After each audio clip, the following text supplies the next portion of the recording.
Blog Talk Radio. Welcome, ladies and gentlemen. Welcome to the End Time Tribune, covering breaking news and current events as it pertains to Bible prophecy. In effect, chronicling the coming of Christ the King.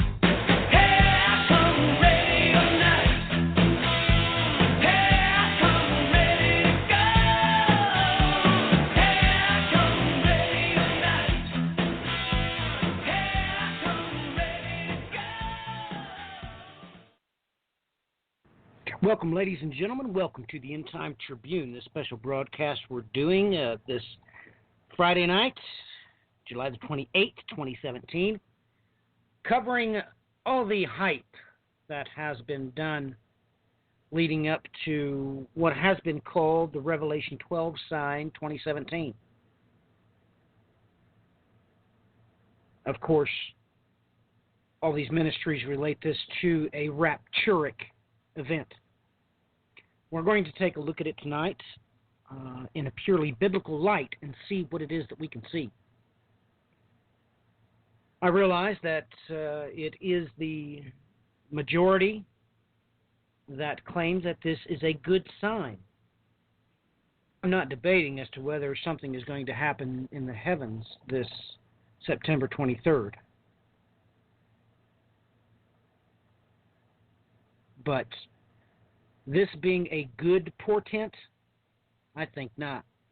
I think it's more down along the line of harbingers we've been getting since about 1993. I strongly suggest you get your trays into the upright positions, ladies and gentlemen, and fasten your seatbelts. We may be covering things in a way that you hadn't expected us to cover. Why, you're going to pull those pistols and whistle Dixie.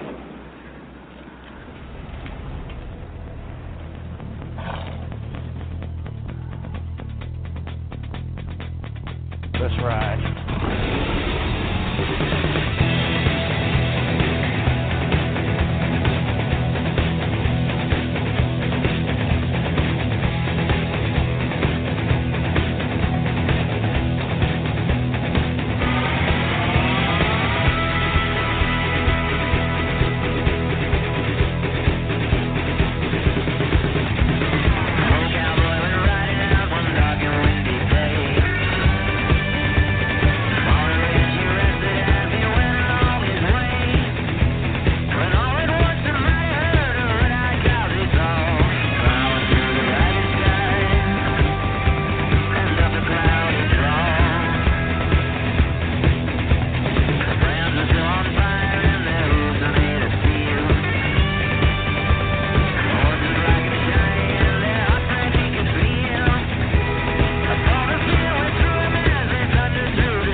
Welcome, ladies and gentlemen. Welcome to the End Time Tribune.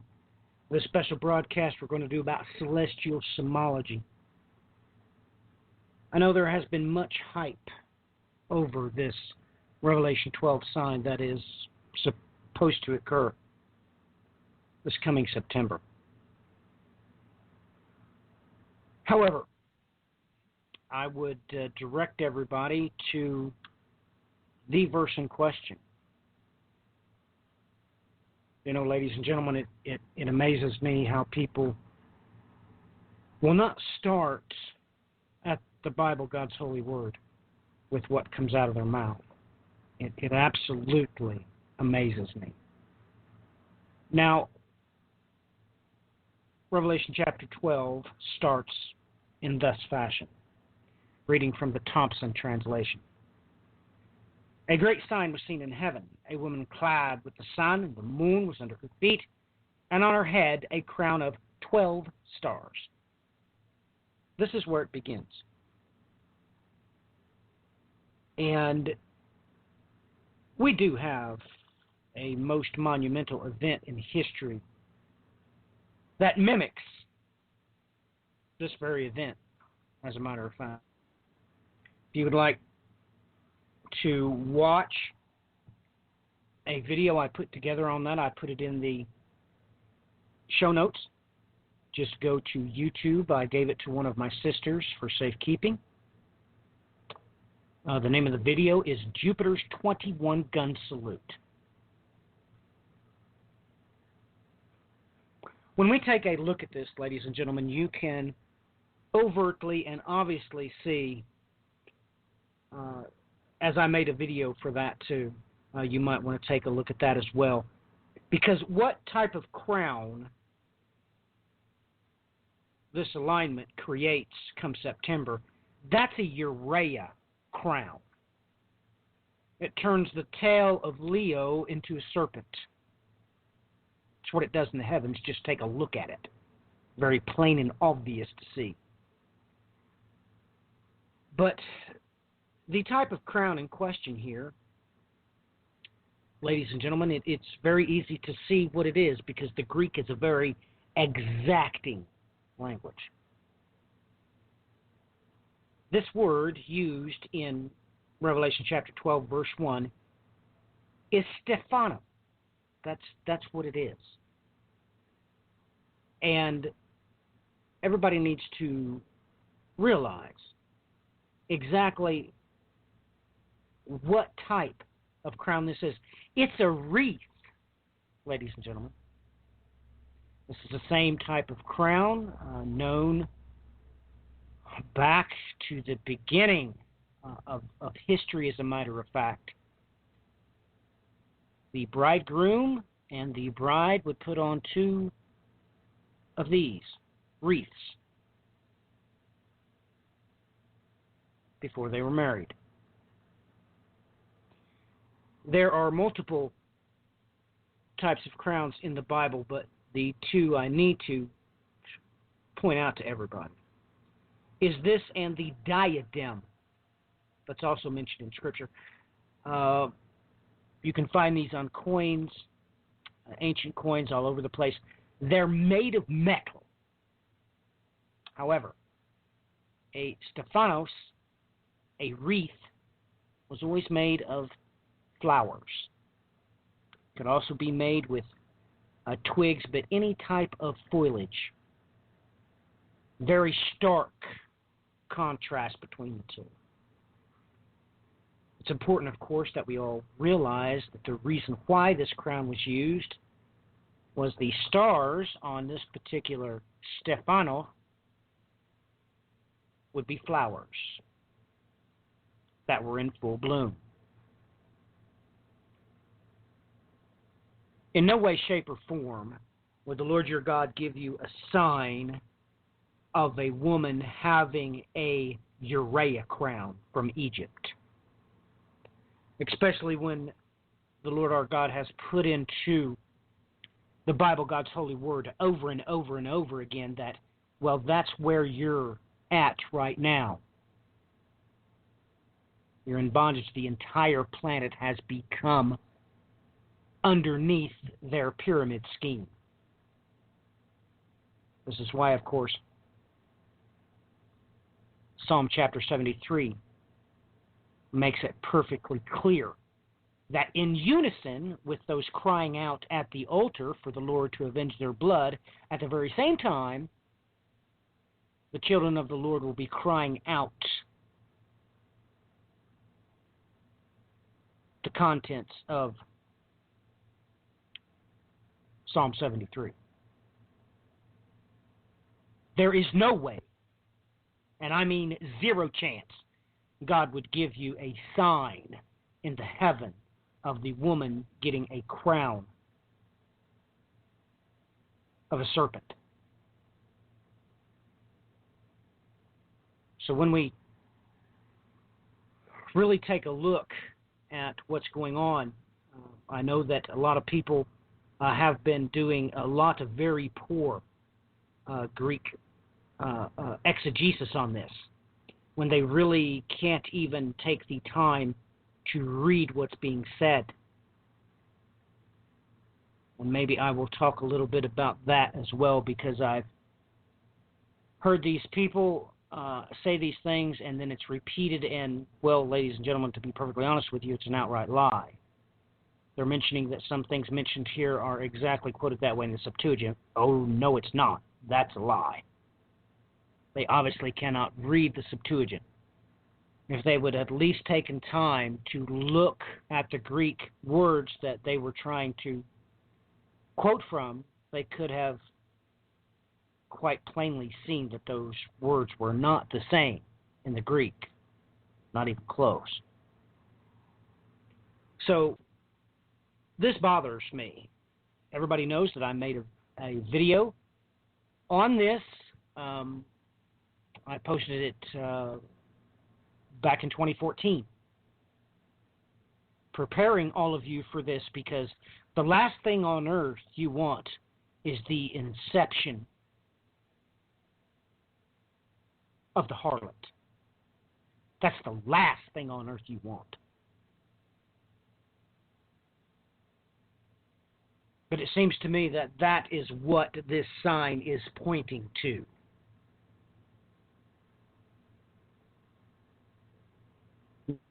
Said, how could it be possible for the woman in the heavens, the constellation Virgo, to get a wreath of 12 stars? Well, ladies and gentlemen, you have to realize that that is exactly what happened to the King Star back in 1994. Comet Chevy Lumaker 9 ripped apart, and even the mainstream media refers to it as a string of pearls. Because when you look at the event, of course they recorded it, and get multiple recordings of it, looks just like a crown. And that's what we need to be looking for, beyond any shadow of a doubt. That's what we need to be looking for. Now, with that in mind, you need to take time to realize that, well, this particular type of crown reference, the Stephanos crown, comes up in Isaiah 28 twice.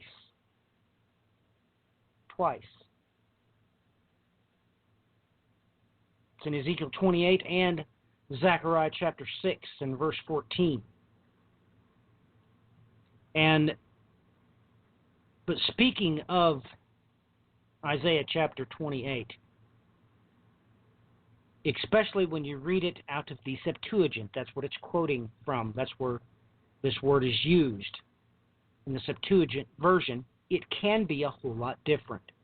But one thing you can certainly translate from one translation to the other when you compare the two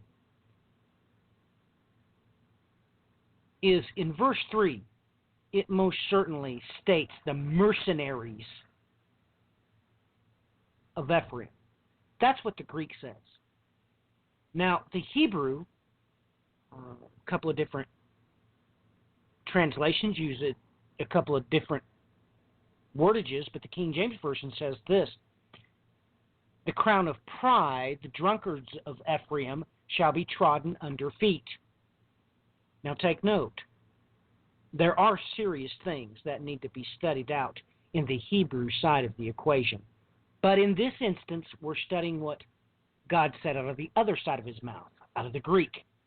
The same exact Bible, of course, that Jesus quoted from multiple times. Multiple times he quoted from the Septuagint. You cannot get around that. That is the simple fact of the matter, that the New Testament quotes both the Hebrew and the Greek. Taking a look at this in the Greek and seeing that, no, it says the mercenaries of Ephraim. This threat has everything to do, in the next verse it talks about the early fruit of a fig tree. You should know exactly what he's referring to. Now take note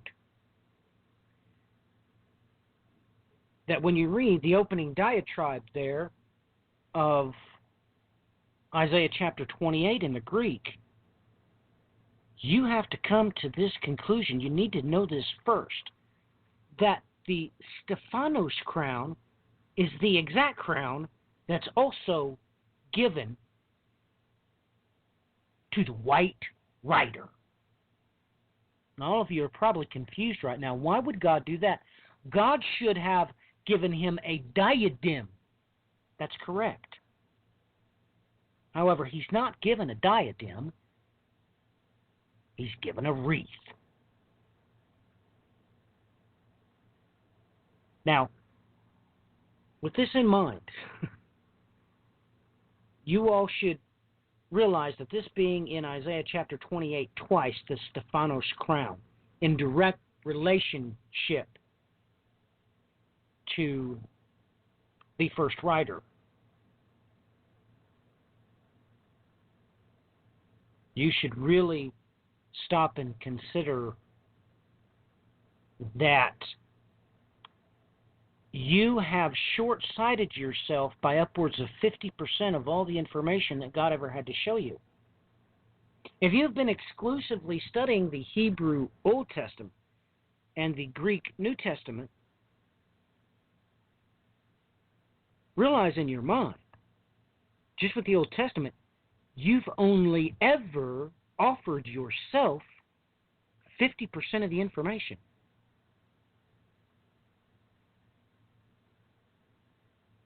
Now, I've stated this many times, that as far as the New Testament is concerned, the Delitzsch translation of the New Testament is the mechanism by which all Jews that have been saved was saved through. It was witnessed by the two foremost experts on the planet in biblical Hebrew before World War I. So you can take this very chapter, switch it over to the Delitzsch New Testament. And oh my goodness, I know that what I've said has probably bothered a lot of you. But it's true. There's going to be a comet that rips itself apart into 12 pieces.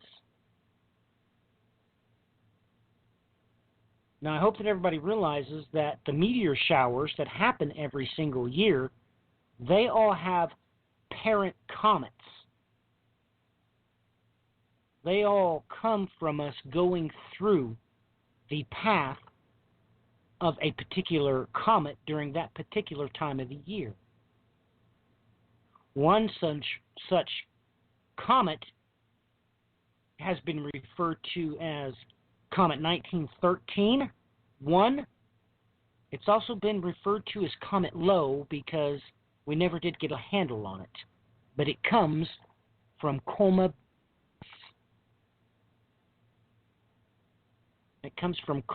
Berenice constellation. That's right, ladies and gentlemen. The constellation of the Crown, and it comes right over and emanates from the Pacific place of the woman's head.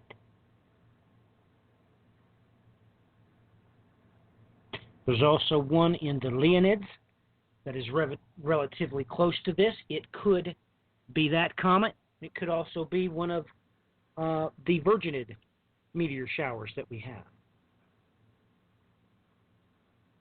Now, they think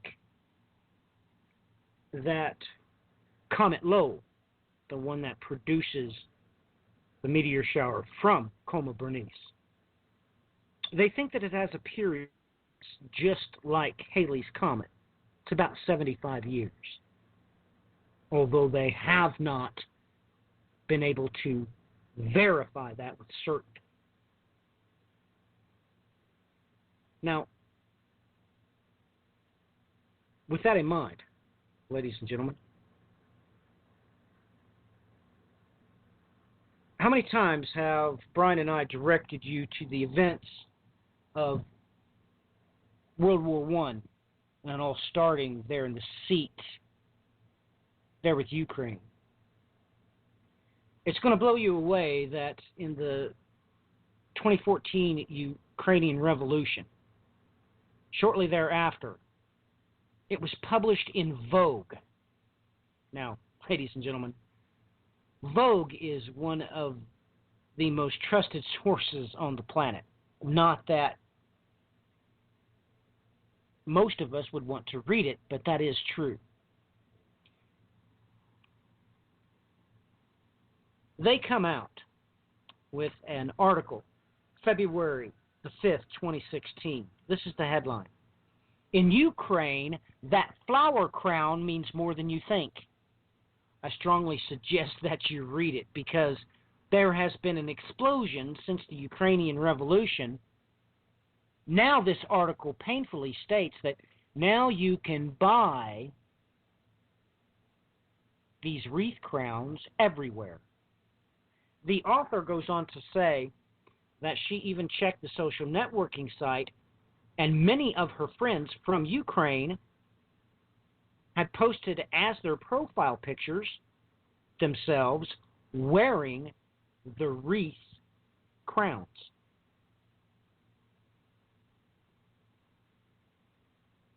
That's absolutely off the charts. That it was right in front of everybody's face, and yet nobody could see it.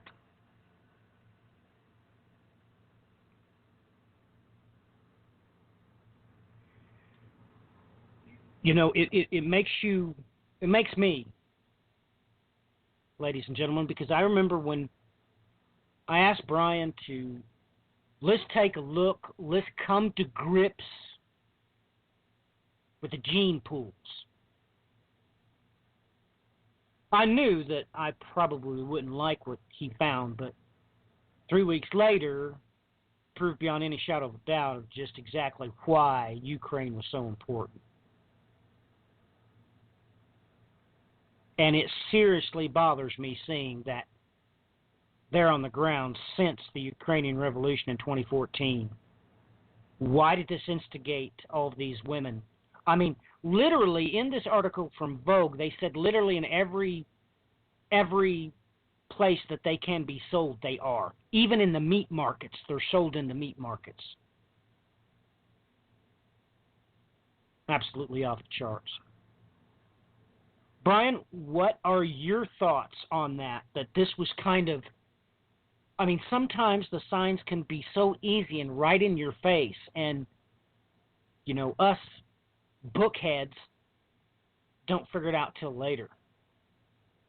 Just off the charts, Bri. But your thoughts on this Ukrainian Revolution, everything that you found there, and we seem to be behind the curve, at least with the women, because all these Christian women in Ukraine are walking around with these wreaths on their heads. What do you even make of that, Bri? Well, let's consider the timeline for a minute. I mean, when did the Ukrainian Revolution basically get rolling? It was 2014. It puts us at an approximation of around 3 years before 2017. Do I want to go backwards and build the picture a little bit more for people? I mean, it begins to shine around 2010. but there was very specific things that were very stand out that are a marked pattern that I have noticed now that there was an amplification of starting at that 2010 marker, near the end of 2010 as a matter of fact, and if I remember correctly, the ultimate betrayal that happened there in the Ukraine with those snipers showing up on the scene and basically just shooting everybody that got in their way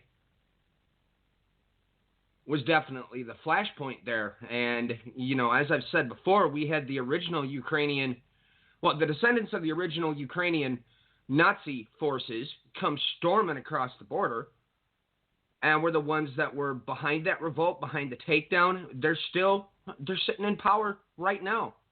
I mean, you can go out and you can type in a few terms and just hit the picture section and find out what comes up. And you'll notice that all of a sudden Ukraine shows up, brown shirts, everything. And it just, for Pete's sakes, how else do I say it here? History has begun to repeat itself in a very disturbing way, and it is marked most significantly since 2010.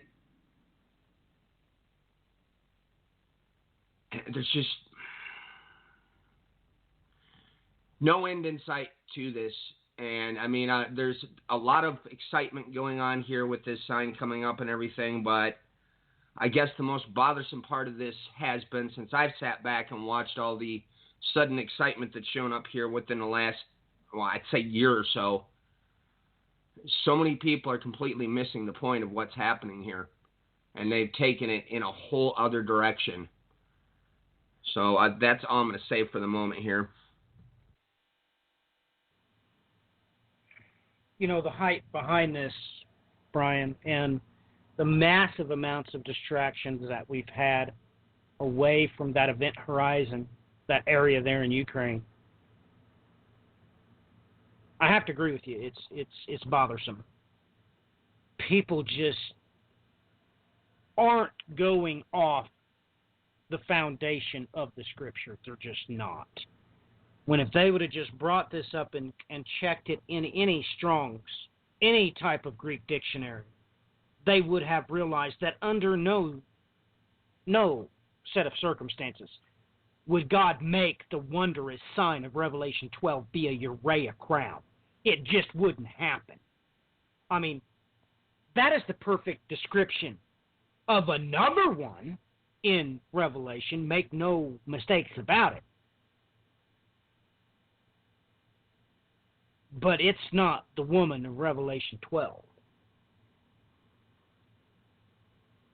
And it just blows me away that when you look at it, and ladies and gentlemen, this is very simple. Just go to the Wikipedia articles. They plainly write out there in both the entry for the diadem and the wreath. It tells you both right out of the gates what the Greek is for that. Painfully telling you what you need to be looking for. And it's not a urea crown. Not even remotely close. I mean, it also bothers me that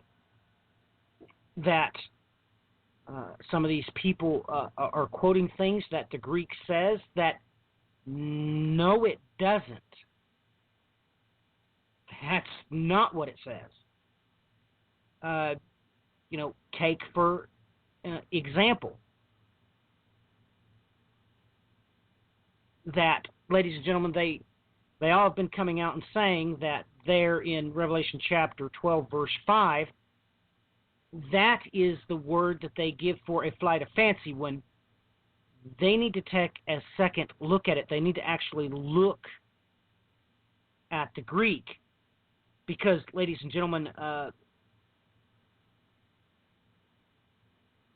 that starts with an ellipson. That's the wrong letter. It's the wrong letter. Now, I'm not saying that this word isn't special. I'm not saying that at all. but they should have directed everybody properly as to what the Lord was trying to relay with that letter. And they should have certainly went back and found that form of that word in the Septuagint to find out exactly what this was concerning.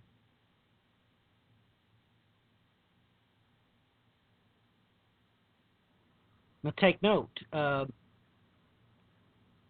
that word there, prefixed with an ellipson, is all about the coat of many colors.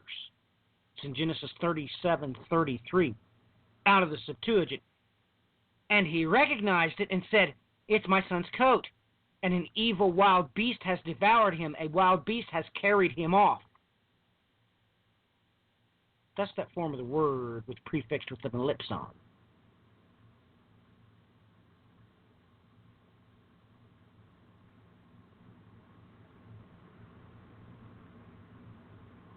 They fail to mention that.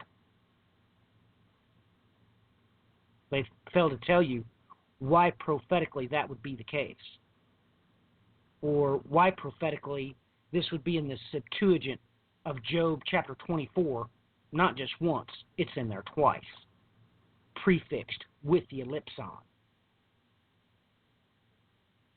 Now, I'm not saying it's not a good thing to check the Strongs and then go to some of the elementary resources to tell you where all that word is found.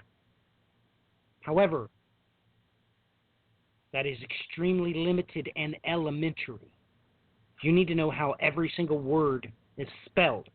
And that's very easy to do. Just compare what the two words look like that you're searching for, and you'll be able to see it right out of the gates. Job chapter 24, Brian and I have talked about that many times, but let's take a look at verse 29 in the Septuagint. They have snatched the fatherless from the breast and have afflicted the outcast. 19. Let them be withered upon the earth, for they have plundered the sheaves of the fatherless. Ladies and gentlemen, he is encoding to you here a whole lot more than you think he is.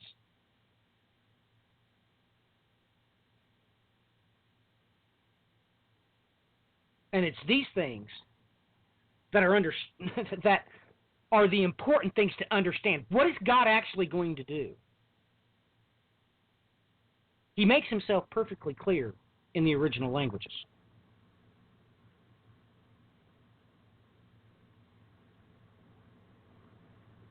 But this is of completely negative connotations, the sign we're getting this September. It's completely negative. God would never put a Uriah crown on the woman. Ladies and gentlemen, he just wouldn't. I mean, surely you all in your heart of hearts know that. Surely. So it's worrisome to me that all of you doesn't check what's being stated. All of you realize that I waited quite a long time to drop the bomb on everybody. But I was hoping that someone would eventually ask me a question about that word and say, "Matthew, why did you make a video on a Uriah crown when that's not what the Greek says?" I waited, and I waited, and I waited. Nobody did.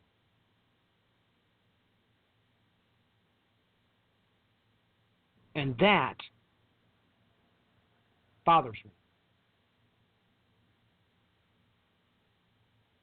That bothers me. When I hear these really popular broadcasts come out and say, "By the way, that's quoting from that word's found in the Septuagint in Isaiah chapter 66. Oh, no, it's not. That's a lie. No. What's there in Isaiah chapter 66 is important by every stretch of the imagination. But it's got nothing to do with that. Nobody checks them. I Waited for a couple of months now, continuing to look at this very popular post and some of these videos. No one ever pointed that out, that they were lying. Because, well, most probably they're not lying. They were just using the elementary resources and not actually looking at and comparing the words. Because even a child could look at the word for cup in Hebrew and then turn around and look at the word for full in Hebrew and tell you if they were the same thing. They just did not take the time to look at the words they were talking about. That should bother you. This word, in reference to the male child, is in Acts chapter 6, prefixed with the ellipson. Out of the KJV. And they stirred up the people and the elders and the scribes and came upon him and caught him and brought him to the council. New American Standard version of that. They stirred up the people, the elders, and the scribes, and they came up and dragged him away and brought him before the council. Acts chapter 8, verse 39. When they came up out of the water, the Spirit of the Lord snatched Philip away, and the eunuch no longer saw him, but went away rejoicing. That is that word prefixed with the ellipson. You take these very two simple verses just out of the New Testament. You definitely get the idea that in this connotation, it's very literal. There are going to be literally a child that gets taken. And it is the Lord our God that takes them. Now, it amazes me how people cannot put two and two together. We have descriptions of this very event in the parallel apocalypse, which is in Isaiah. And God comes out and says it very, very plainly. Extremely simply, he puts it. And there's no way you can get around what God's saying. There's just no way you can get around it.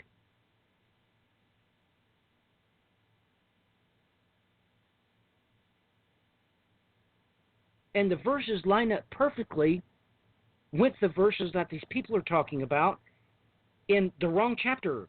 It's not chapter 66 of Isaiah. Well, let's read from Isaiah chapter 26, starting with verse 16. Lord, in trouble they have visited thee. They poured out a prayer when thy chastening was upon them. Like as a woman with child that draweth near the time of her delivery is in pain, and crieth out in her pangs, so we have been sought, O Lord. We have been with child, we've been in pain, as if we were brought forth wind. We have not wrought any deliverance in the earth, neither have the inhabitants of the world fallen. Ladies and gentlemen, the Lord your God just stated, these poor women are confused because God comes down and takes the babies right out of their wombs. This is detailed in Revelation chapter 14. This is really going to happen. Really. It's really going to happen.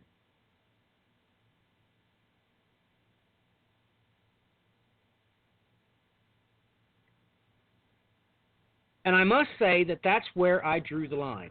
When I repeatedly heard other ministries misquoting the Greek. Now, I am not mentioning them by name. I am not here to slam them. Brian's not going to slam them. Nobody's going to slam them. But we need to point you to what God actually did say. That's what's important. That's what needs to be shared and talked about. That is edifying. That's what that is. But ladies and gentlemen, there's going to come a time when we see exactly what happened in 1994 with Jupiter and Comet Chevy Lumaker 9. We're going to see a comet do that very thing, and it's going to come in right between Virgo and Leo. It's not going to make out a Urea crown of the Egyptians. That's the last thing it's going to do. That's the last thing it's going to do. Now,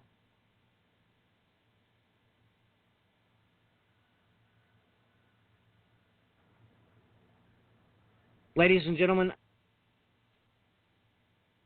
I may decide to go even further than that.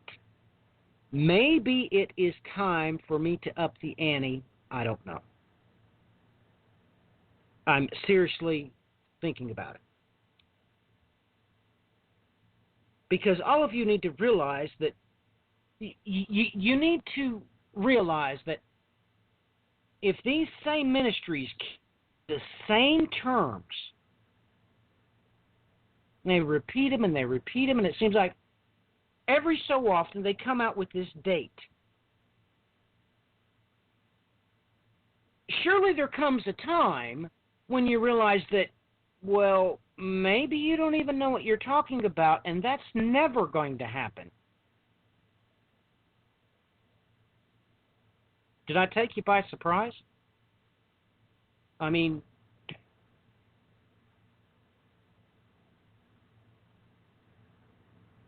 you need to consider what God actually said, because, ladies and gentlemen, the date that they give this event, that event, it's not in the Bible. It never was. That comes from the Latin. I'm not lying to you.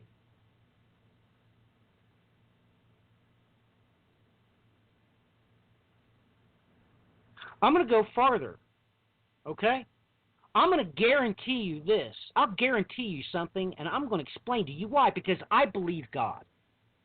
I know what He said. I don't need to debate with anybody what He said. I absolutely guarantee that not only that will nothing happen on September the 23rd, 2017, I'm willing to say that I will give them the benefit of the doubt all the way to November 21st, 2017. How about that? Let me repeat myself. I will give them the benefit of the doubt all the way to November 21st, 2017. Do you know why? Do you know that falls on a Tuesday, by the way? I've already got all these things mapped out because I remember what God said is the season for a sign. I don't think I know. I know because I've read Genesis chapter 8, verse 22 before. I've read it before. I've wrote it in both Hebrew and Greek. I am very familiar with what it says, with what God actually spoke, what He meant. Let's take a read of it. He painfully says right here, there are 6 seasons, and He does that for a reason. Letting you know that from a sign, you have exactly 59 days because, ladies and gentlemen, you all need to know that between 2 new moons is 29 and a half days. That's why He told Noah, Genesis chapter 8, verse 22. In order to get an even number of days, it takes 2 moons. It takes twins. Here, let's read it and He'll tell us. While the earth remaineth, seed time and harvest and cold and heat and summer and winter and day and night shall not cease. Let's try it again. I wonder what the Septuagint says.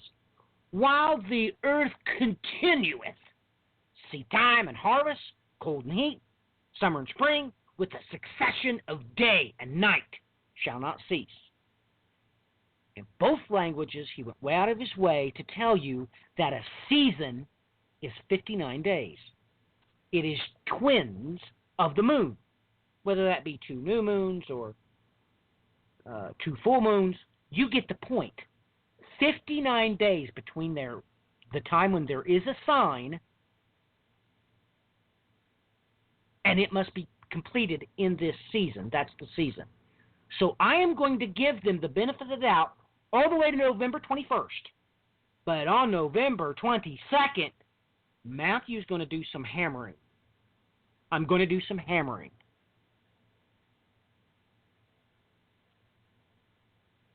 So you all need to pass this all around to all these different ministries, and you need to let them know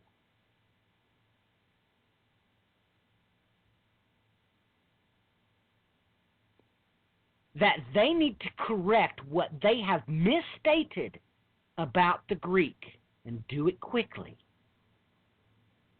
If they correct what they have done, they have nothing to fear. However,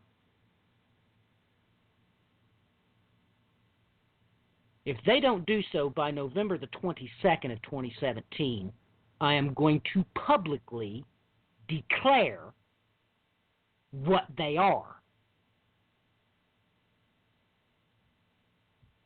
Now, I haven't told Brian this, because Brian's going to have no part of it. But you're in for a serious hammering if you do not correct what you have misspoken about God's Word. You need to do it.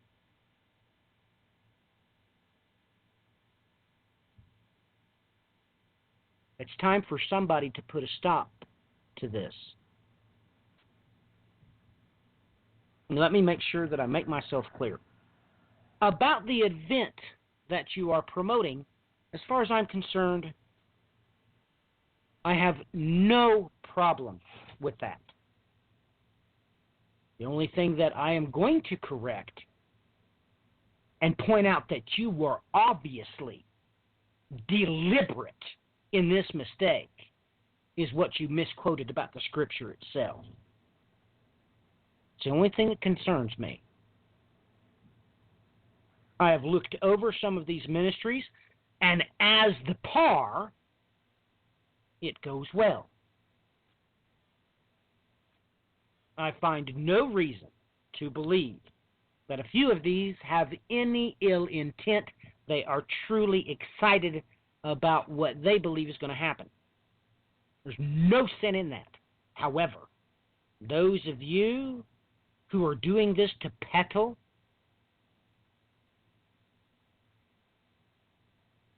if you're peddling something, you better watch out. Because I assure you, I'm going to bust your sprocket come November 22nd. I'm going to expose you for being a liar.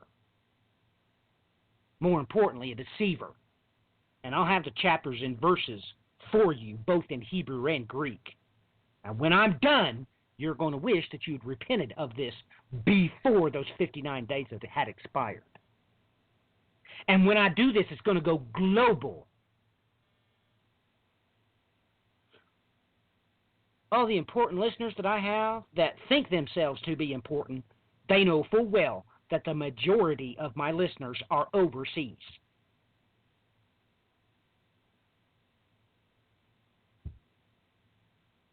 So look, it's not the event that I have a problem with. It's you misquoting what God said. You need to tell the sheep exactly what God said. And in that, there is no sin.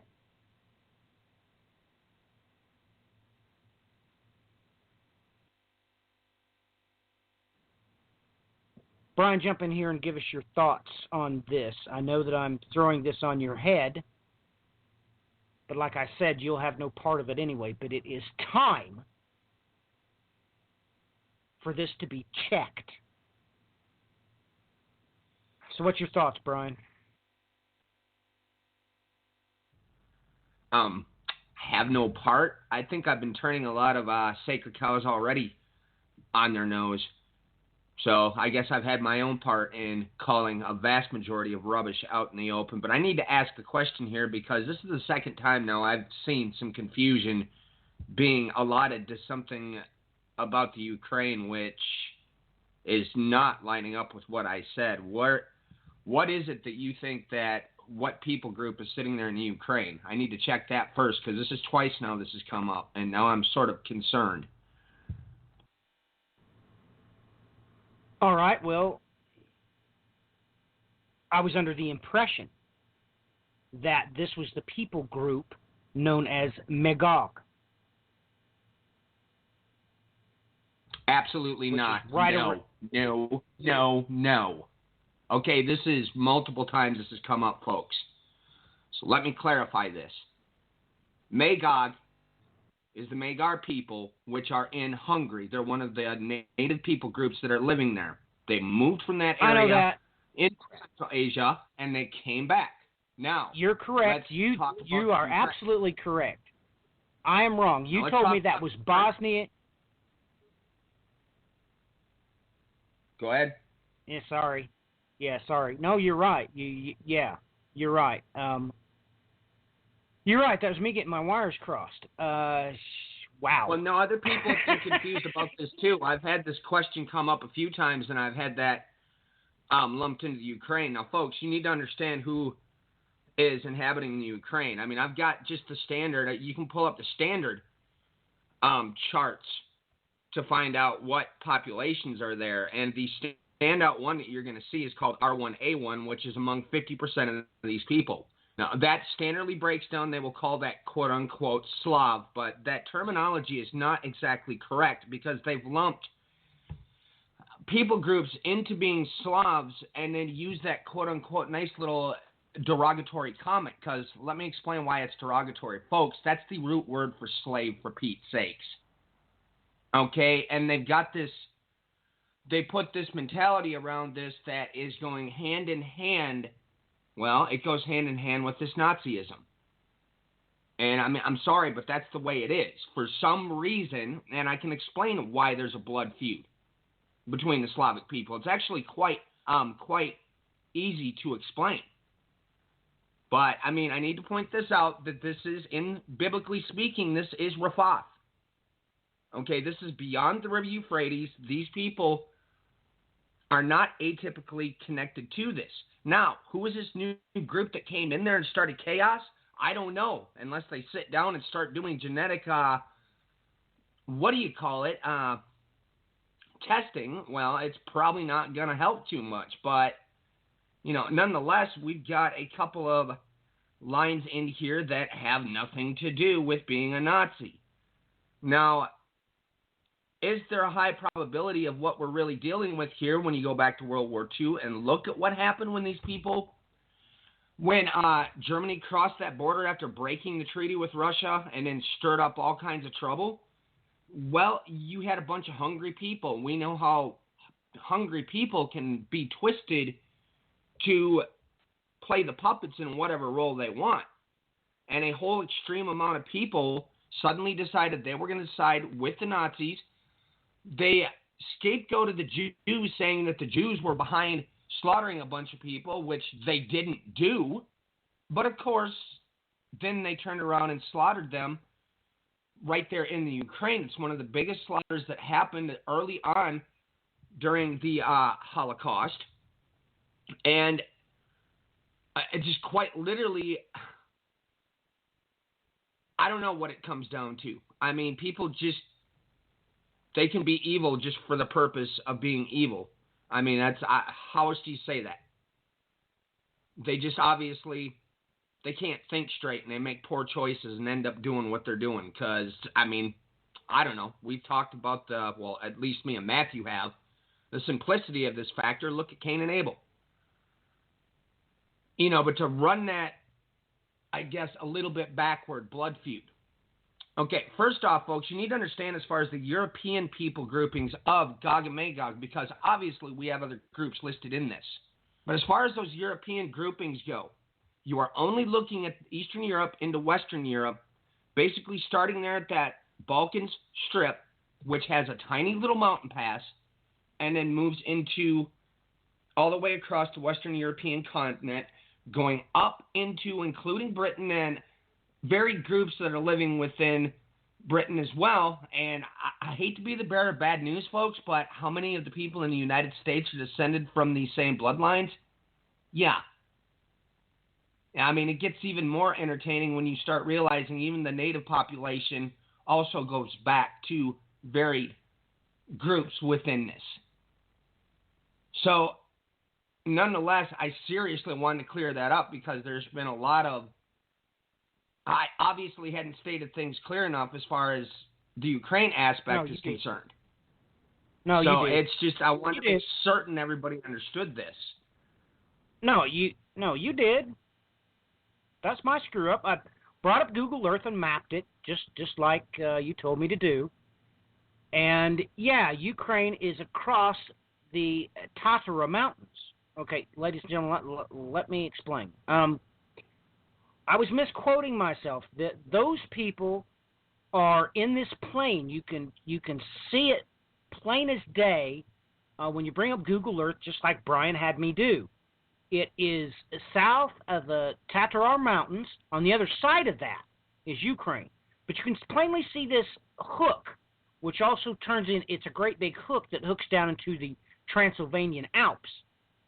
The main lake there, the great body of water, is Lake Balaton. So you can plainly see this fertile, well, it's a valley between these mountain ranges. That's northeast of Croatia, right next to, it lies directly east of Austria. You can plainly see the geographical location. So, yeah, I was an idiot. That's a pretty good way to put it. But anyway, Brian did explain this to me, and I failed to look up the map and refresh my mind. I don't know why I got my wires crossed there. What we discussed in private about Ukraine and what we discussed about this valley. I'm not quite sure why I got my wires crossed. Look, well, I'm a biblicator. That's what I do. This was supposed to be an entire program, but of course, locally, I was getting hammered by, people that do what they do. They don't have anything better to do than make people's lives chaos. But, nonetheless, we were going to do a whole program on just that topic alone, and even just Wreath, because I began asking questions quite a while back. Remember when we had Russia declared that Jerusalem was the capital of Israel while the whole rest of the world sits around on their hands looking the other way? I began to ask, what's going on here with Russia? Why are they standing up and saying, hey, this is the capital? So I wanted to know what was happening. And that's what led down this trail, and finding out that these people are actually, as far as this branch of the Slavic people go, well, they were the farmer Scythian. You find out that they were by the Riphean Mountains, and then that's a whole fun rabbit trail. But nonetheless, you end up finding out that Herodotus calls these the Arma. Let's see here. How do you say this? Good grief. The Armaspi, or Arma Spians. Gotta love this Greek. And nonetheless, you get the simplicity of it. Translation is the one-eyed Scythian, and then that's a very long, drawn-out explanation. The simplest thing is to understand the one-eyed is, well, it can go into the people digging in the mountains to bring out the metal because they were metalsmiths. They basically set up factories making a lot of the metal that was used in ancient times. You can find that all through Central Asia where they were working at, and these people were farmer Scythians. But you find out that this Greek word ends up, it got really strange because I was looking at this through the Bible program I was using on my iMac, and it had this weird little thing that said locate, so I clicked it having no idea what was going to happen next. And this word, G2917, actually takes you to the word Crimea. And this is in the Greek for G2917, and it means a decree, judgment, condemnation of wrong, the decision, whether severe or mild, which one passes on the faults of others in a forensic sense, the sentence of judgment, the punishment with which one is sentenced, et cetera, et cetera, et cetera. Now, apply that, folks, to what we see happening right now, because man, oh man, just in the last 24 hours, Russia's finally had it. And what happened here with the Ukrainian crisis? This is the part where the people, here's what really happened, folks, not what they're trying to brainwash you into what happened. Okay, these Nazis showed up, and yeah, I can call them Nazis, that's what they are. They showed up wearing their ancient SS, not ancient, their SS designation, the same one that was used in World War II. And folks, like it or not, we have multiple groups of them sitting here in the United States, which are going from sons down to grandsons now. And obviously you have, those populations tend to expand. They're all over the place within the United States. They've obviously been all over the place in other parts of the world. This did not happen until the West invaded and these Nazis showed up on the scene. Now, folks, you can go back in time and look at stories of when this is taking place in 2014, of them attacking synagogues and attacking the Jews. So here we have it, one from some time back, why Crimea is so dangerous. Well, this is the part that they claimed that Russia annexed when the story is a lot different. They said, these people are in here nuking us, help. And we just had, now, in the news it's popped up because of the fact that they're putting these sanctions on Russia. Because of this, well, now they basically kicked everybody out as far as the diplomats go in Russia, and they took back the property. This has come to a boiling point like nobody's business now. And when you consider what I just said that word means, I mean, let me go back here again. A decree, judgment. Folks, I hope you understand where this is leading. Okay, that should be cleared up at lightning speed here, at least for now.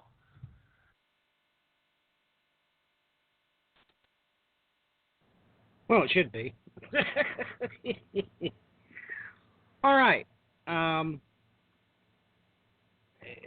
I mean, with that being said, as a whole, looking at everything you just said, when you apply that to this, that they're wearing these wreaths there on top of it, okay, folks, are you understanding that this sign that's coming, good grief, folks, it's a warning.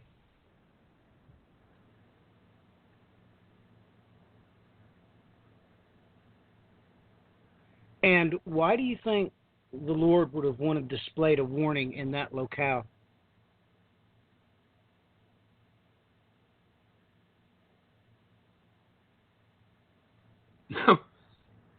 You mean the locale of Crimea, or do you mean in the heavens? In Ukraine, why is there an explosion in Ukraine around these wreaths? Why do you think God would have chose that place? Well, I mean, it's like I said, there was a pattern I started charting that I found out did go to 2010, especially was real prevalent here in the United States. I sat down and actually watched a program on this last night that unfortunately was written in 2009, but there was some very, very interesting little points that were made in here, and the guys they got mad at were the ones that made the most prevalent points. And it was essentially this new flare-up of these, the old anti-Semitic ideologies that were moving from World War I going into World War II. That exact same pattern has now begun to reassert itself starting in 2010.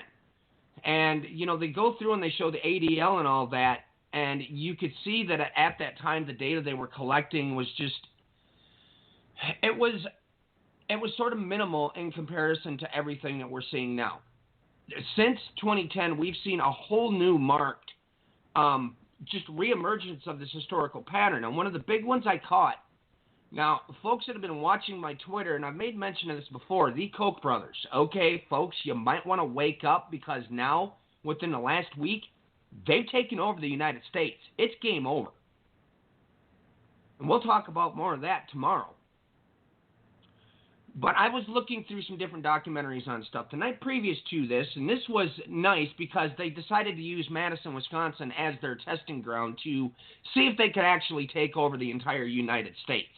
I was right in the middle of it. I saw it all with my own eyes, and you would best believe it caused a great deal of contention with everybody that was around me locally. And let's just put it nicely, I don't really... Well, these local circles don't like me too much because I made a stand against it when I saw it happening. When we had the takedown that happened with the government here in Wisconsin with Madison and Scott Walker, the entire Capitol was flooded with protesters because they basically gutted the entire social services grouping and any form of union. So all the teachers pretty much, the teachers I know from that time, they're no longer teachers. You had people within law enforcement that were gutted all the way across the board. Now, what they did is they tried to basically recall Walker, and it's what I saw happening during that recall phase that I caught some of these videos where these people are going off to this bought and paid for Koch brothers nonsense that they were using as propaganda, and this guy said something that about set me off my couch, and I just about blew my top. There is a nice, ridiculous lie that is floating around out there where they claim that the Bolsheviks was a whole Jewish revolt. And that is completely propaganda, folks. You go in and look at the percentages of how many Jews were involved with the Bolsheviks, it boils down to, at the top of my head, it was like a 6.5% out of the total.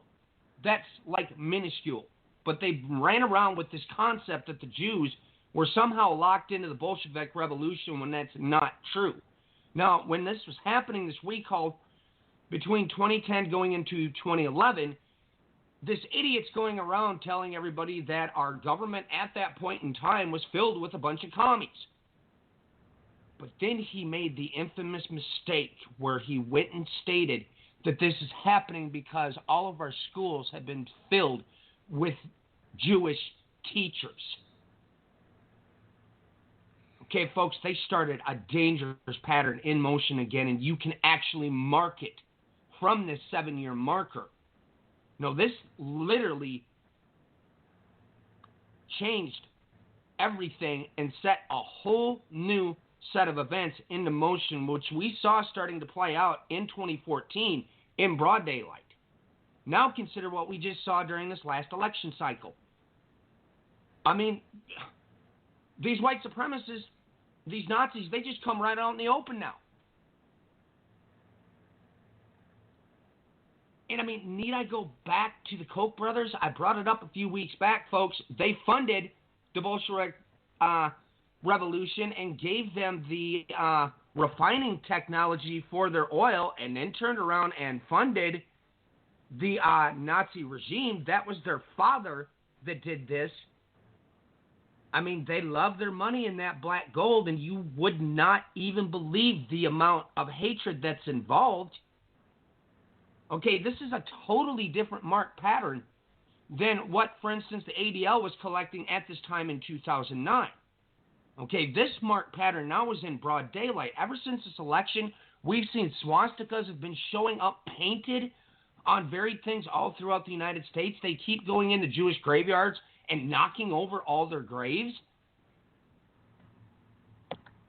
Okay, so we've got something spinning in motion here, not to even mention a historical repetition that started again, and it all seems to keep spinning around this same set of events going back into the 7-year marker from 2010 until 2017, and we're going to have that marked off by this sign.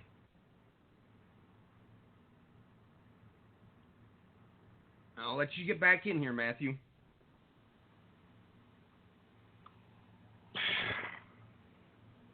You know, that's what's so frustrating.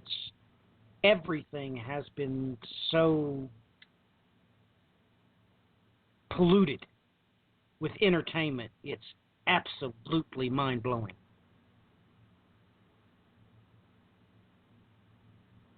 It's just mind-blowing, Brian. And I don't know.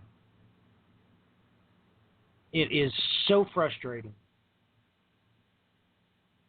when you know what God has painfully gone to great lengths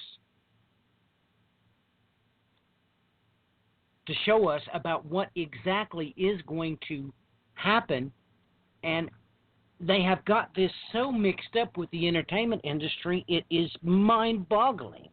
I mean, how much of the theology that comes out of the pulpit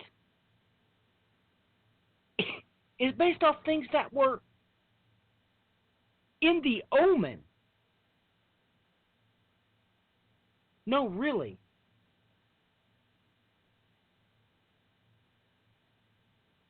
I mean, things that come straight out of movies. It's crazy when you come to terms with all of the insanity that has ensued from all of us. I mean, just like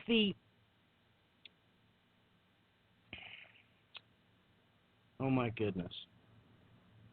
I mean, I normally go to great lengths to avoid this term, but ladies and gentlemen, the event horizon for the word rapture was Shakespeare, for Pete's sakes.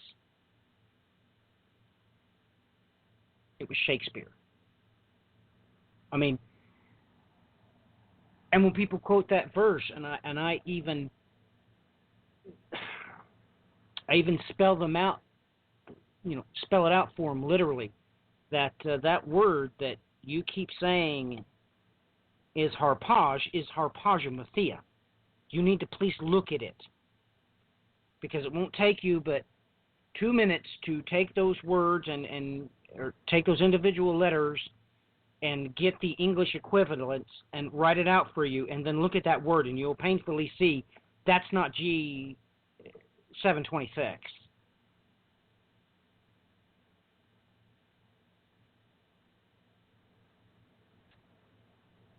That's the wrong letters. Well, I mean, here, even have, folks, take that word that's in there, throw that into Google Translate, or actually throw that into a search engine with a web browser that has a translator built in, and watch what happens. Because you'll notice that seized like booty comes up each and every case when you pull it up. I mean, I did it one time. I can't even recall what I was looking for, and all of a sudden, boom, there it was in like multiple stories translated from Greek.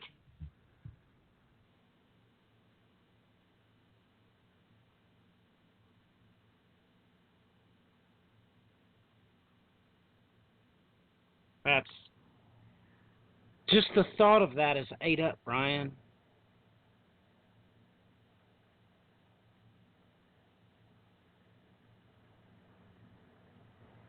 It's just ate up. Honestly, I tend to come to the conclusion after a while that it's this whole. Look, folks, you didn't understand that the Dominionists, the beginning phases, they did this to you. I mean, you don't understand the whole concept is that the elite white people are going to be magically lifted out of here. I mean, you don't believe me? Look into it. I'm not lying to you. That's the whole concept they've used, and let me take a look around at all the nonsense I keep seeing lately. Folks, most of these people right now, as far as around where I'm at in the United States, they ain't got no idea what's coming. They're now running around. I don't even care anymore. I have in-laws that are posting stuff on their Facebook saying that we're in a year of 4 years of grace because they voted in a racist pile of scum. I mean, have you lost your minds? is you think the center of Bible prophecy is America being in a bubble? I mean, my gosh, when's the last time we had a war on our soil? The Civil War? Yet the entire world is essentially absolute and complete chaos.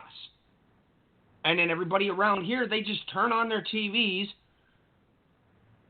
and get caught in this little barrage of what little tidbits of news they decide to give you, and you go ahead and say anything about things that are happening, and they roll their eyes and smile at you, acting as if none of it matters because they're going to be blah, blah, blah, but we're in a 4-year period of grace. I mean, Matthew said he was going to start calling people out. Do you folks want me to start listing all of the turncoats? That list is extensive. Their right-wing propaganda was quite something else until they exposed themselves when this last election cycle came into the equation. I mean, I could point all of them out if I really wanted to. These people are deceiving you. You better wake up. I'm going to stop there before I go over the edge here.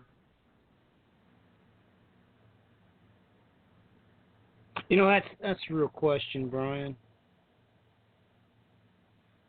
Where is the edge? I mean, you know, we don't come out and hammer on people. We just don't. You know, have no interest in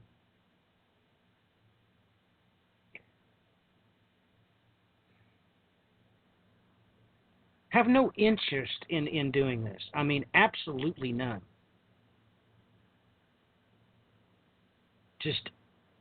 But there comes a time, you know, when people started sending me emails, especially from overseas. Why aren't you correcting these people, especially the people that we know that you know?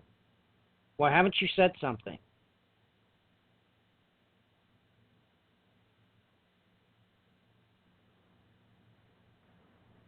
I don't know. All I know is this, that, you know, it's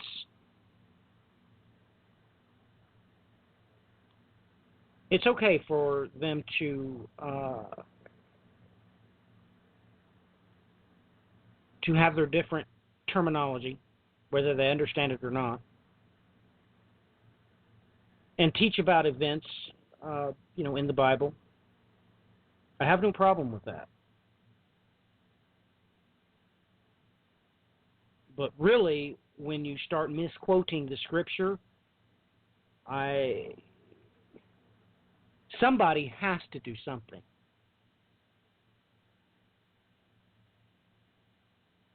I have no interest whatsoever of calling anybody out. I just don't. I just don't.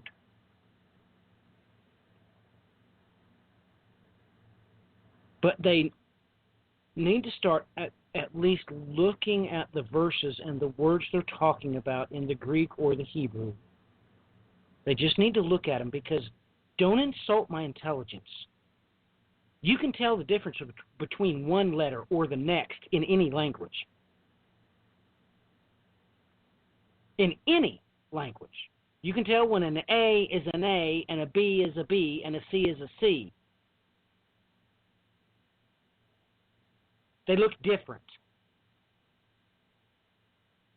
They don't even remotely look similar.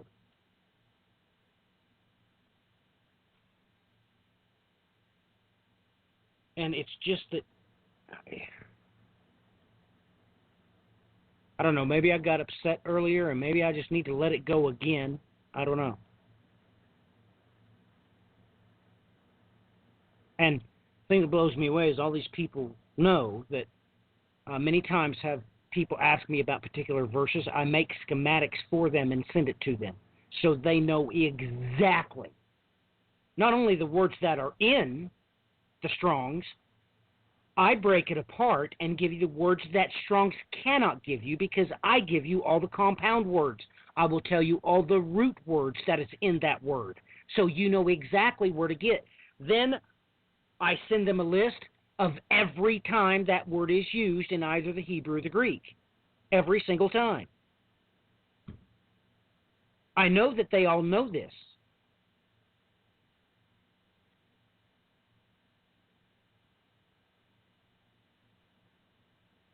I know that they know it.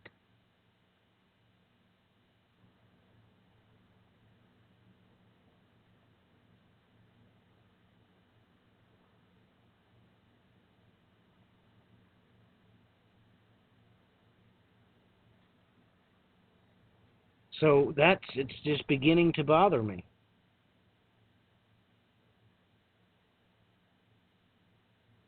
I mean, where is the edge? Where is the cliff? Where's it at? At what point do you have to put your foot down and say, no, this needs to be corrected before any more damage is done?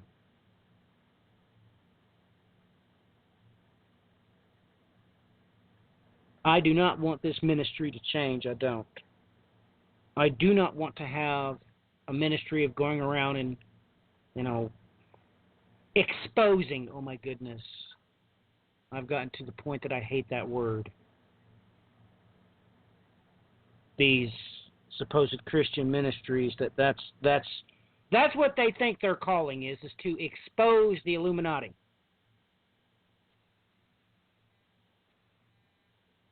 That's a gross, pathetic joke. So literally, they teach the Illuminati. That's what they teach.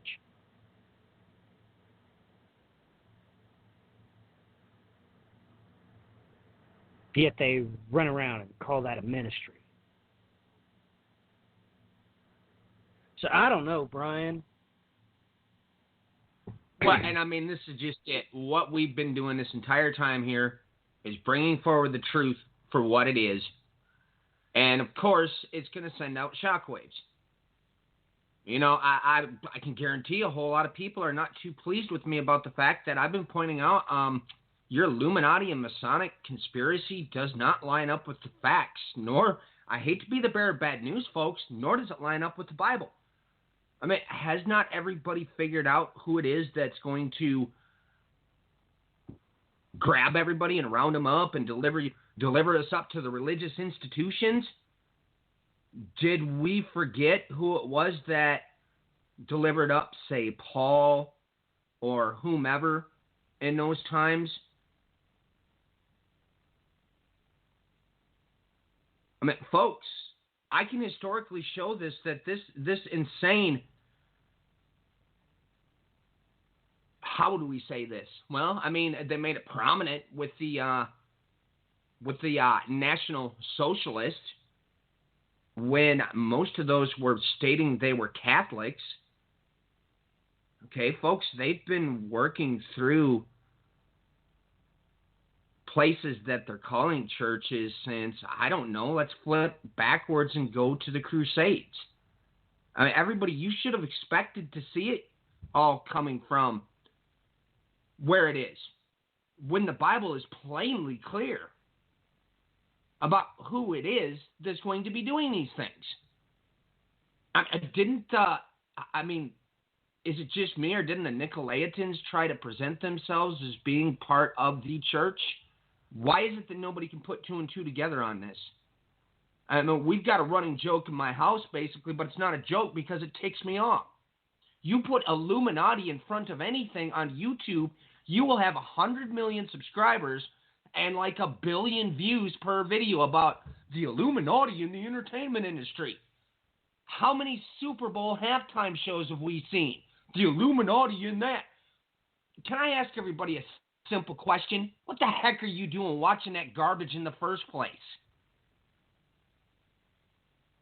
Maybe you should step back and consider, or maybe take a look in the mirror and ask yourself, for instance, didn't everybody realize that this nice little new administration and the Koch brothers and all that, and back in the mid-'80s, they realized that they could tap into using the church to corrupt it for their own purposes, and they did it. I mean, personally, in my neck of the woods, I had to flee from it.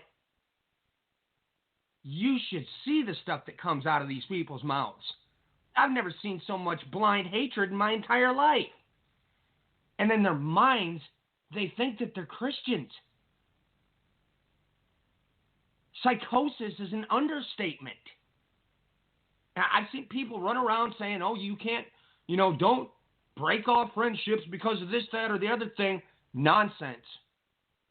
I do not care who you are. The very moment I see any kind of hatred coming out towards another group of human beings, another belief system, their sexual orientation, I don't care what it is.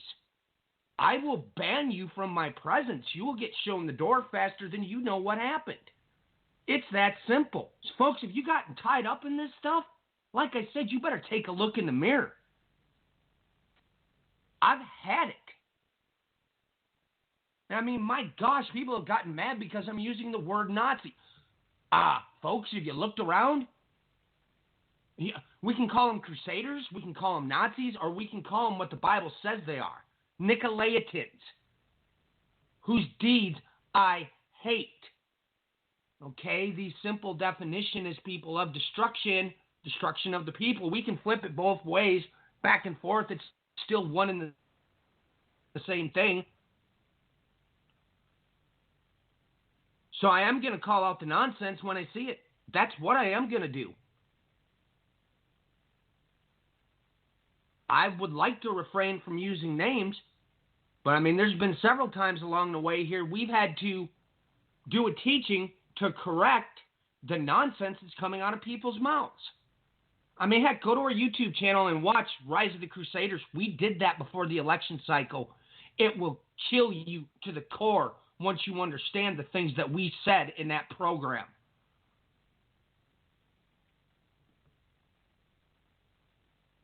My time to be quiet, and we should probably try to get back on track here. Do you think? Oh, man. Do you think, Bri? You think we should get back on track? Well, ladies and gentlemen, there is plenty of celestial symbology that we can cover. The point being that what you're going to see by whatever machination God creates is a wreath on one of two things. As far as celestial symbology is concerned, there are two signs for the bride. One is Virgo and one is Venus.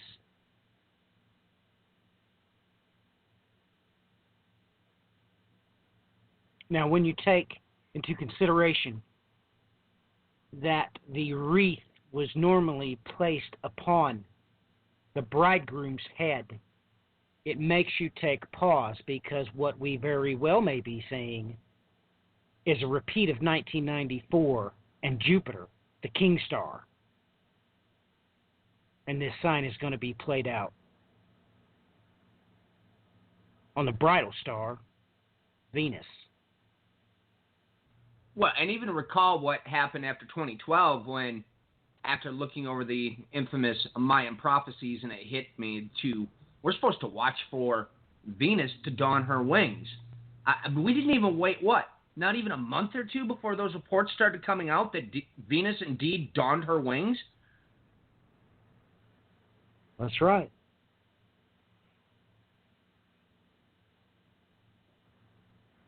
That was due to excessive solar wind.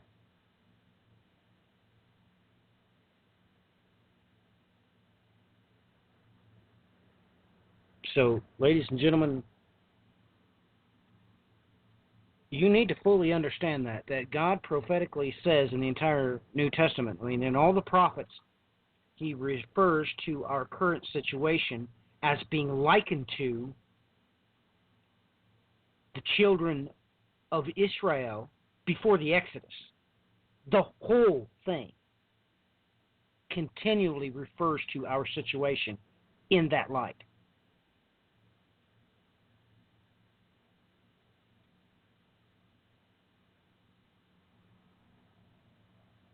But this wondrous sign after it, ladies and gentlemen, is when things really get interesting. Because you're going to be perfectly safe. Because you've been told full well in advance what the sign in Revelation chapter 15 is. I've already told it to you. NASA already has the technical data on the event. You're going to see Uranus and Neptune. You're going to see them.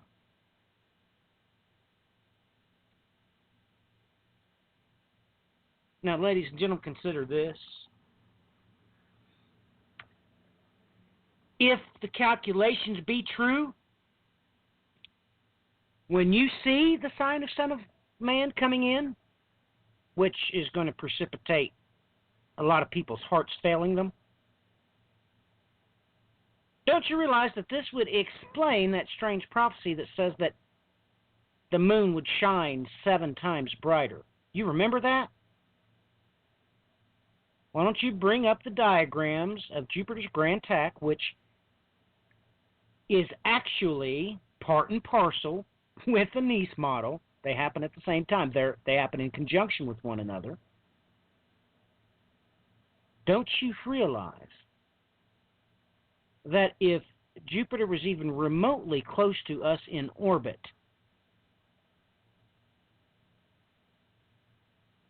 do you not realize how bright it would be?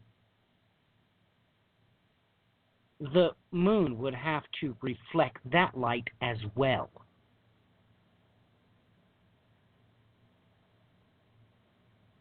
Don't you realize, ladies and gentlemen, that science catches up with God's Word?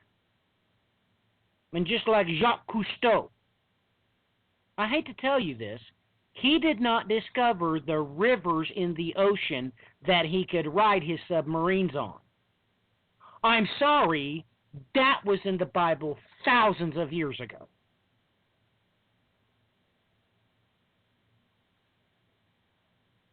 And we can do this all day long. Science catches up with God's Word. And you have seen these things come to pass. Now, I have told everybody in the last broadcast, or was it the one before that? I can't remember. Brian informed you about the importance of, signs taking place in the sign of Israel, the sign of Jacob. Told you full well that was directly connected with things. And I shared with you the simple fact that it's the conjunctions of Uranus and Neptune, that 170-year cycle that everybody knows about. Y'all need to consider this, that since 1993, since that last conjunction,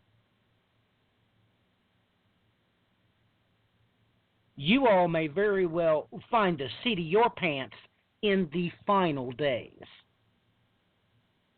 Do you think it's by coincidence that that's when the Oslo Peace Accords was signed, was 1993? The next year you have Jupiter's his 21-gun salute. Literally, you can say that the King Star put on his Stephanos crown in 1994.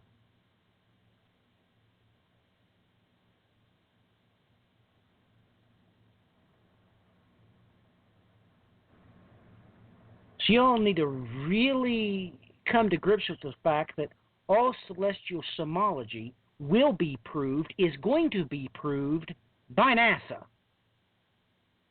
Note, ladies and gentlemen, that the Nice model, when it first came out, they said, well, mathematically, Uranus and Neptune should be swapped. After further calculations, they realized that, wait a minute, that means that Jupiter must have swung in. But at the end of the day, guess what they really figured out? Wait a minute. At the end of the day, there must be 5 gas giants. And that's why they've been looking for what all of you call Planet X or the 9th planet. It is also called the 5th gas giant, and on and on and on. But the elementary eschatology experts run around and call it Nibiru, when the Bible actually names it by name.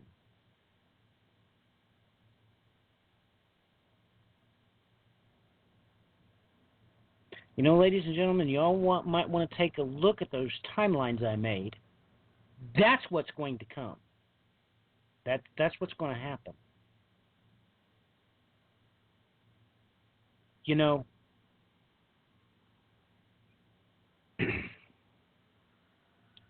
one of my favorite books of the Bible is Esther. Absolutely love it. Everything that is said in Esther, all the spoken words in Esther.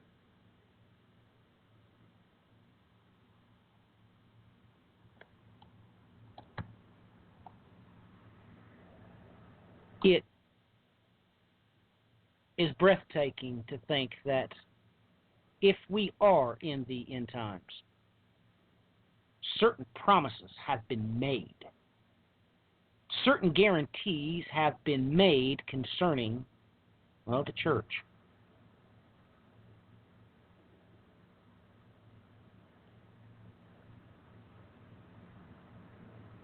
That in the end times, there would shine like the firmament. Whether you like it or not, that's what they're doing with the Hadron Collider. That's what CERN's looking for, is the firmament. They confuse you, and they give it two different terms. Some scientists will call it the Higgs boson.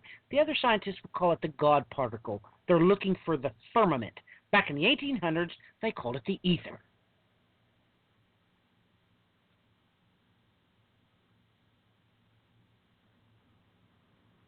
So, ladies and gentlemen, right in front of your face, they have all of you running around saying that this is a Stargate when they're actually searching for the firmament. All of you need to get this through your head really quick.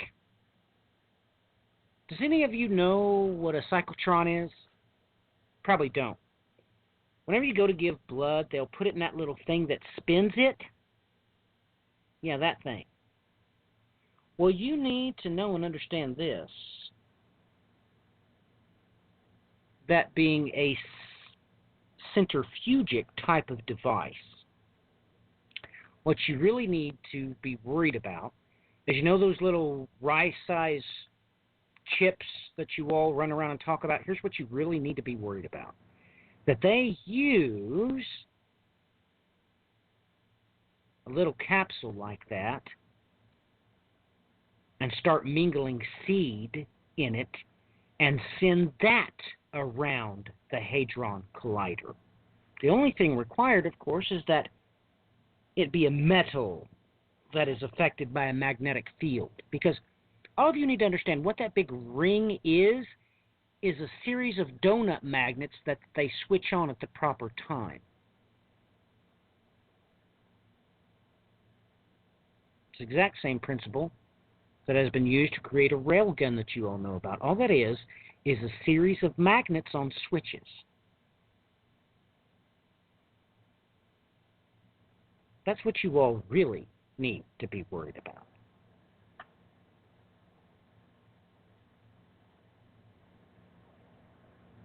But history absolutely proves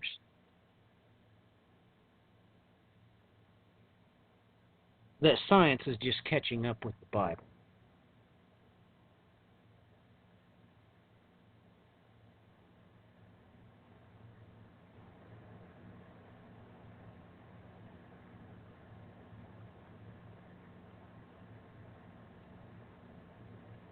That's the truth.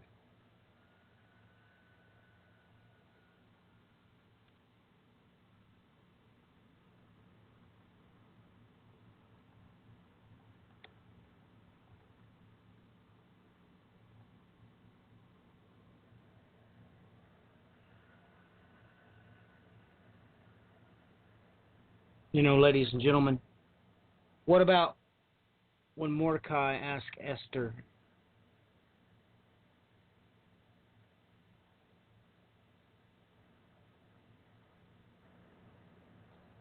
What if you were made for this time?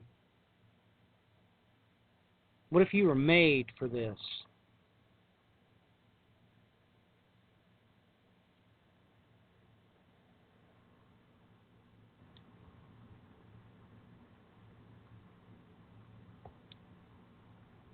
What if that pertains to all of you? What if you are the woman?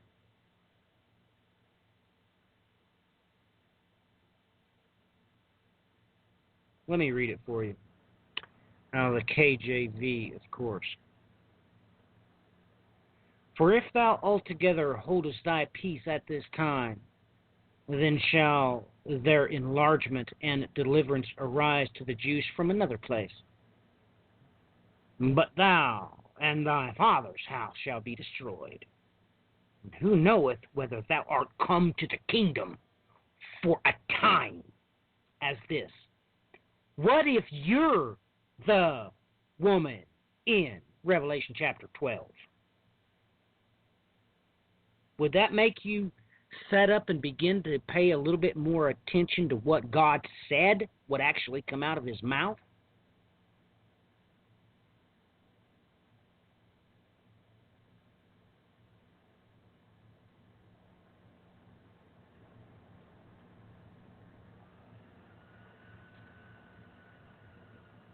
Let me say that again. And who knoweth whether thou art come to the kingdom for such a time as this?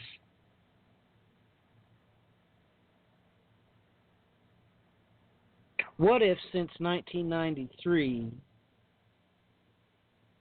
there has been a string, just a series of harbingers?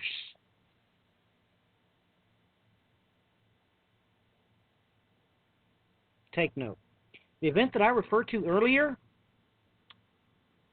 about the male child being taken to Mount Zion, that's the exact opposite on the timeline that happened to the Egyptian firstborn. It's the opposite of that. It's the exact opposite of that. When you're able to put that just one pin on your timeline, the entire timeline is going to make sense. You're not going to be confused about it anymore, because God never intended to confuse you. Not ever. That was never on his mind. That never came across his mind. In Hebrew, we could say that he used the same phraseology when referencing those that had passed their children through the fire to Molech. He said, that never entered my mind. But like I said, most of you associate with eschatology. You always have the number one question, the first question 100% of you will ask is, are you pre, mid, or post? That's classic. That immediately tells me you don't have a remote clue of what God said, what he actually stated with his own mouth, that you have rejected by the extrapolation of not looking at it for yourself. You haven't believed a word that came out of his mouth. Not a word. But you need to realize that that's why he said in both Isaiah chapter 24 and Revelation chapter 6, that his day comes first, God the Father. And after that day, you're going to know everything. Lottie-dottie everybody. Then you're going to know that he meant what he said. Even the heathens will. All the God-haters will know exactly what's to come on that day. But on that day, you're a day late and a dollar short. And that's a fact.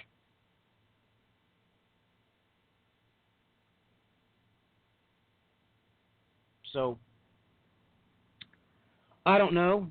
I may be patient and wait around till November the 22nd.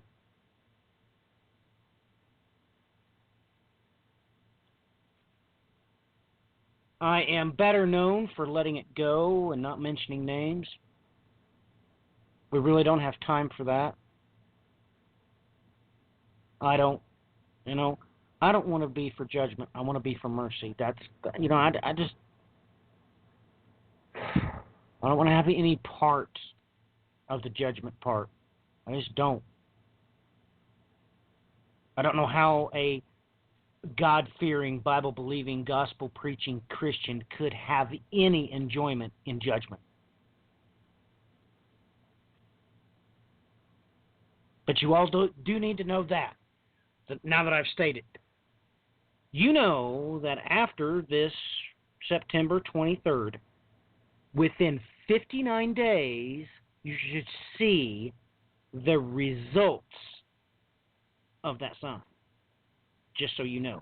God's going to give you some physical proof. That's why he gave you the warning. It's going to be accomplished in that season of 59 days. Now, if something really bad happens, you all need to write down my email address. It's endtimetribune@mail.com. Because if something really bad happens, I don't want your faith to snap like a twig. Shoot me an email. I will shoot you my personal cell phone number. And I have a great cloud of witnesses that will tell you I will spend hours and hours and hours on the phone with you explaining everything you ever wanted to know. And it'll amaze you because all I will do is be an echo of his voice. Whether you want to hear it in Hebrew and Greek, I'll send it to you in written form so you can take a look at it. I'll even send you the alphabets. Whatever you need. And at the end of the day, you're going to realize, oh my goodness, Matthew really didn't say anything. He just reminded me of what God said from the beginning. Well, of course, because you can only know the end from the beginning. That's what God said. That's what he said. That's what he meant. He didn't mean anything else. So look, if you're running a major, mainline ministry, before you call God a liar, you can contact me for absolutely free. And like I said, I've got a cloud of witnesses that will inform you, that will bear witness, that I will give you a schematic of every verse you want. I'll give you the word, the transliteration, the translation, the Strong's number, in multiple forms, if it be a compound word. I'll give you the tense of that word. I'll even give you the alphanumerical calculation of that word in both the measure and the royal measure.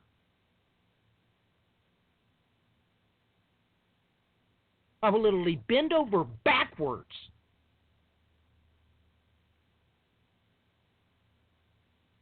to make sure that you can see what God said. Absolutely for free.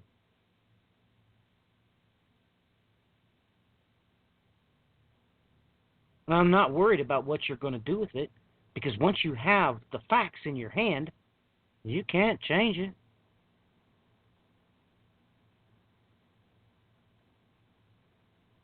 I mean, I do this all the time for people who aren't even remotely Christians. I mean, one that immediately jumps into my mind, New Ager wrote me not too long ago and asked me if frequency was in the Bible. I gave it to her. She wanted to know the Greek. I gave it to her, and every instance it was in the Bible with the English translation and the original Greek. She responded, "Thank you. If I have any more questions, yada, yada, yada, yada." And I said, "You're most welcome."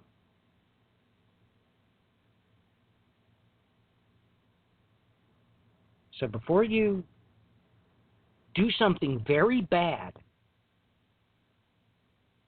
before you misquote the original language, just write me an email and I will do whatever I can do to make sure you have a complete understanding of what that verse says in whichever language that you would like.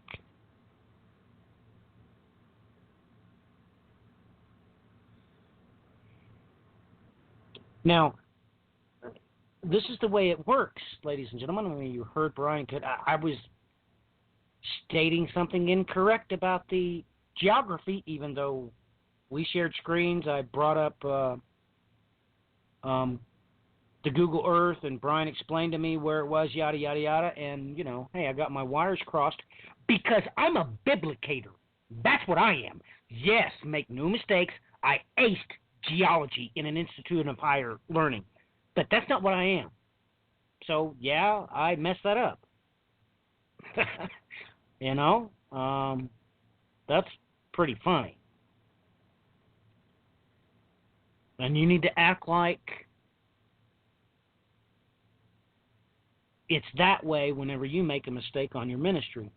Just go back and just correct it. And just, who cares? Laugh about it.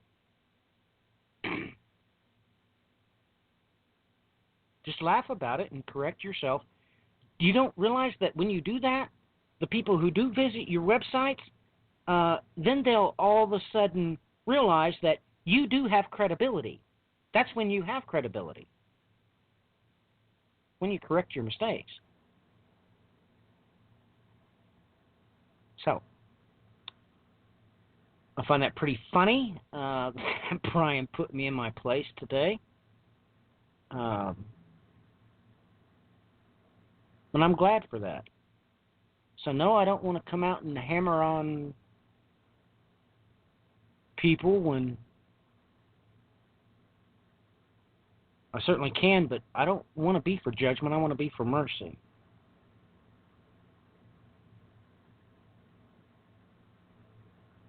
Brian, your closing thoughts? Looks like we've got 3 minutes left on the switchboard. Oh, boy. Closing thoughts. Well, I want to throw some stuff out here on the table real quick, folks, for the infamous timeline. Oh, boy. Maybe we should start it here. What's it say here in Peter? 2 Peter, verse 3 is where it stands out. Know this, first of all, that in the last days mockers will come, with their mocking following after their own lusts, and saying, where is the promise of his coming? For ever since the fathers fell asleep, all continue just as it was from the beginning of creation. Go in and read the whole Bible, folks. That would probably greatly help everybody. Nonetheless, I need to point some stuff out here. Because we had a lot of mocking going on. You know, for instance, when we had the infamous December 21st, 2012 happen, and everybody worldwide went, aha, the world didn't end. But how many of the people actually went in and read those actual prophecies and studied their cosmology to get at what the Mayan were actually telling you? Because they actually were telling you that we are entering into that phase, the beginning of that dark time. Now, folks, go out and do the calculate between two dates results.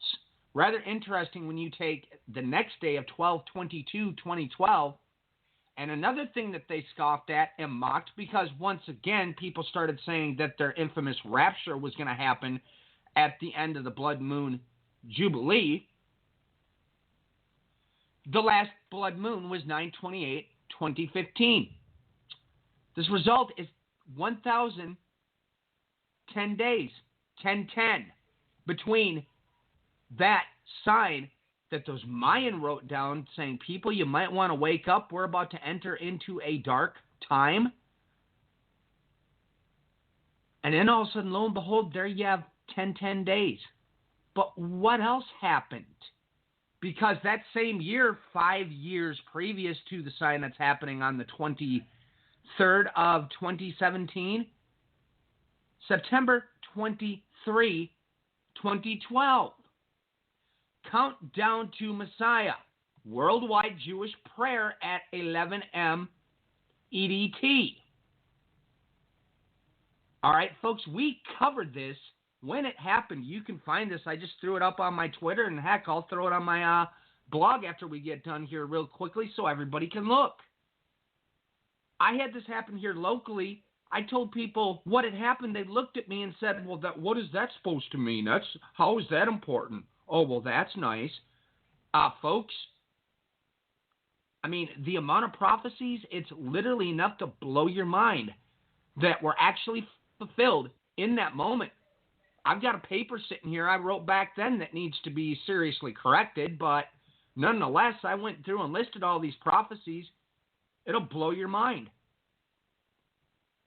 And what other fun little designators do we have in here? I mean, doesn't everybody realize what I've got sitting here calculated right in front of my eyes? Now, everybody, there have been so many things that have been happening on a continual basis here, and I'm seeing non-stop scoffing and mocking. That's really literally what has taken place. We've had our bad shepherds have come back in, and they've twisted your minds into believing things that the Bible doesn't say. And every time we turn around, somebody is screaming that the rapture is about to happen. Nothing happens. Everybody turns around and laughs. Or on top of it, I've noticed that like some of our infamous news sites out there will grab a hold of something, then they'll slap on it going, oh, the end times is going to happen that very day and everything's going to be destroyed. They twist what these people are saying and make it into something that was never said, and then afterwards, what do? They run around and they scoff and they mock and they laugh. I have seen on a continual basis multiple different websites out there that are stating that nothing of significance has happened whatsoever since that last blood moon. Everybody, can I ask a serious question?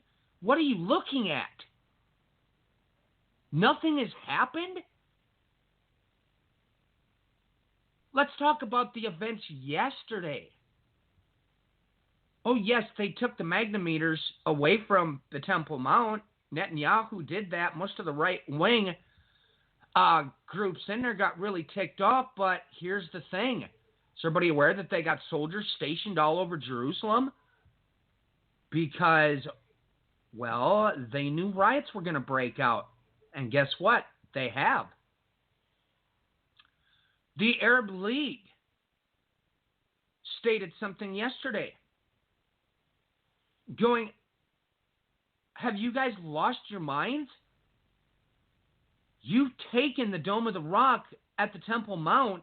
Before this is political, now you've made this into a holy war. Folks, do yourselves a favor and look up that combination of words in the Bible, holy war. It's going to blow your mind where you find it. I'll let you do that on your own. It's there.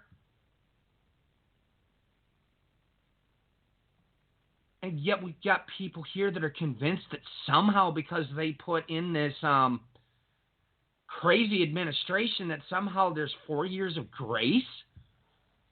What are you people looking at? I mean, seriously, how in the world can you look around if you actually spend some time looking at world news and even get it from the horse's mouth in the places these things are happening? How in the world can you come to the conclusion that we're in a season of 4 years of grace? What, grace for rich people? December 21st of 2010, we had a massive eclipse take place in Orion. Okay, that was not Nimrod. That was not the Assyrian. That was not Osiris. That's not what was going on.